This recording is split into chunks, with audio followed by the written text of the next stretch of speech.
Mohammad Marandi is a professor at Tehran University. Mr. Marandi, thank you for joining us. Now, you've listened to these comments. I want to start off by asking you if you think there is a feeling of betrayal on the Iranian side, because the Iranians were counting on the Europeans to basically salvage this JCPOA.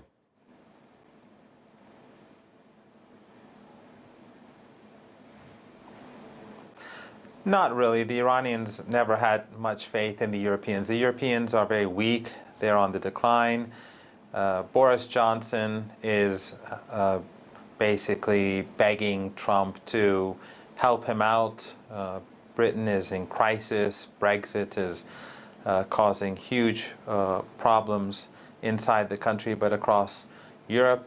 The Europeans simply don't have a spine. And it's not just with regards to Iran. The whole of the international community, the Russians, the Chinese, they all feel this weakness, and that's why they're taken much less seriously than before. The Iranians are not going to accept any changes to the nuclear deal, as our foreign minister said, and you reported a minute earlier. The only way forward is for them to begin implementing the deal. In fact, the point that they made, the three European leaders, about the attacks on Saudi Arabia, they definitely have no information or intelligence that contradicts the Yemeni government and Ansarullah's, let's say, narrative and claim that they carried out the attack.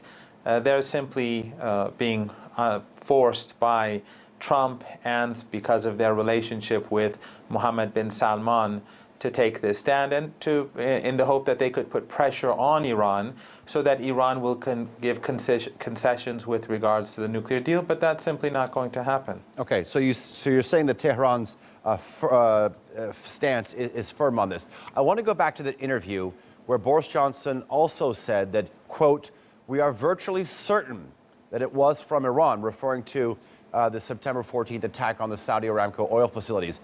Do you feel that the West is somehow creating or legitimizing a potential military retaliation?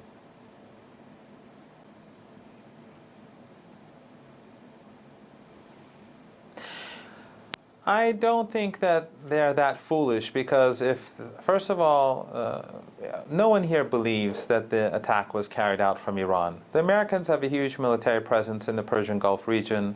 They have military bases all across the region. So they want us to believe that Iran sent a swarm of drones and missiles over their military bases and naval ships, and right under their Air Force jets that are patrolling the region, and none of them were detected at all, let alone by the Saudi regime itself. That's very difficult to believe. Whereas on the other hand, the Americans sent a $200 million drone into Iranian airspace, and it was shot out of the sky within minutes. So if that's the case, then the U.S. military is utterly incompetent. Their technology is useless, and they should go home. So it's difficult to believe this argument that they put forward. They just are trying to protect Mohammed bin Salman, and they are trying to pin the blame on Iran because it makes him look stronger. The fact that the Saudi regime and the Emiratis have lost this war to the poorest country in the world, the war on Yemen, despite all the atrocities, with the help of the British, including people like Boris Johnson. They have blood on their hands.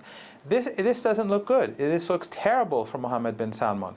And it also, as I said, it has the added benefit of the Europeans being able to put pressure on Iran. But the reality is that they know quite well that if they carry out any form of military strike on Iran, Iran's response will be disproportionate.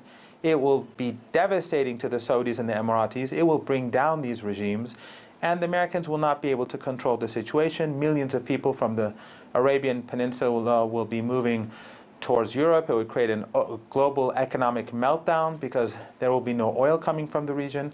I think the Europeans are not that foolish, and I think Saudi Arabia, having lost to Yemen, they know that they are no match for Iran. All right, Mohammad Marandi, I thank you for your time. I do appreciate your analysis.